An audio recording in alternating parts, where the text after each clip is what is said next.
ओम शांति। ईश्वरी जीवन कैसे जिए, पार्ट 2।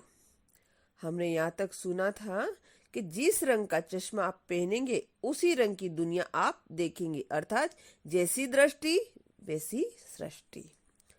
हर रोज आपका कम से कम आधे घंटे का अमृत वेले का शक्तिशाली योग होना चाहिए। योग में बैठिए, 1 सेकेंड में बाबा के पास जाइए और मन की आंखों से बाप दादा को 2 सितारों के रूप में देखिए। बाबा को अति शक्तिशाली और ज्ञान सूर्य के रूप में देखिए। यह विधि आत्मा को शक्तिशाली अवस्था का अनुभव करा देती है। सच्ची मनसा सेवा आपसे तब हो सकती है जब आप मास्टर ज्ञान सूर्य बन के साथ हैं। अगर आपकी ऐसी शक्तिशाली अवस्था नहीं, सिर्फ शांति में बैठे हैं, तो आपके अंदर शक्ति नहीं। हमारे में लाइट विकर्ण होने के बदले वह कभी बंद भी हो सकते हैं। योग करते करते जब आप अंधेरे का अनुभव करते हो तो आपकी नींद अपनी शुरू होती है और आखिर आप नींद करने चल पड़ते हैं। अगर आप विचार सागर मंथन करने की शक्ति को बढ़ावा चाहते हैं तो सिर्फ आप मुरलियों को ध्यान से सुनिए। आज मुरली में बाबा ने योग के लिए, धारणा के लिए और सेवा के लिए कौन सी नई पॉइंट दी, उसको जानिए और पहचानिए। मुरली सुनने के बाद उसके बारे में मंथन करने के लिए, चिंतन करने के लिए समय निकालिए। आज कौन सी नई पॉइंट्स मिली, उससे आप में कौन सी शक्ति पा सकता हूँ, उस ज्ञान बिंदु को नए विद्यार्थियों को किस तरह से समझा सकता हूँ।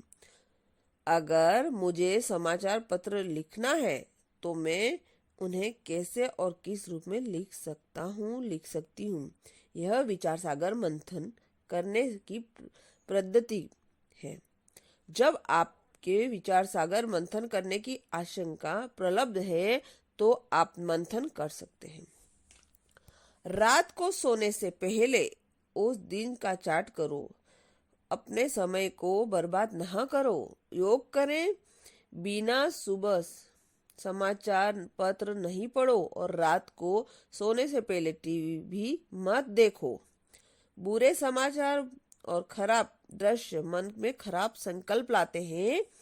एक बार जब दादी जी ने विदेश यात्रा पर जा रही थी तो अव्यक्त बाप दादा ने उन्हें वरदान दिया है कि आपके सिर पर डबल लाइट वाला ताज है। एक है ज्ञान सूर्य की लाइट का ताज और दूसरा है ज्ञान चंद्रमा की लाइट का ताज।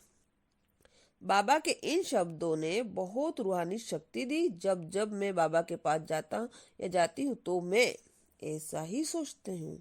जब मैं तकिए पर सिर रखकर बाबा को याद करते हैं तो अपने को दोनों बाबा बाप दादा के बीच पाती हूँ।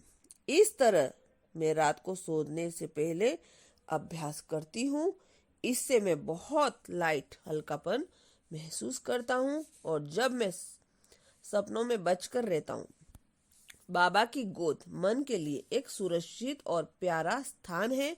दिन प्रतिदिन अपने ईश्वरी जीवन का मूल बढ़ा रहे हैं। आप ऊंचे से ऊंचे हैं, उड़ रहे हैं। किसी रुकावट को स्पर्श करें बिना ऊपर से ही आप उसको पार कर रहे हैं। यह बात दिल को स्वीकार कीजिए कि बीती सो बीती बाबा की श्रीमत पर चलकर आगे बढ़ते रहिए और बाबा को अपने को जो भी दे रहे हैं उसे अनुभव और प्रयोग में लाइए। इसी से ईश्वर जीवन जिए। ओम शांति।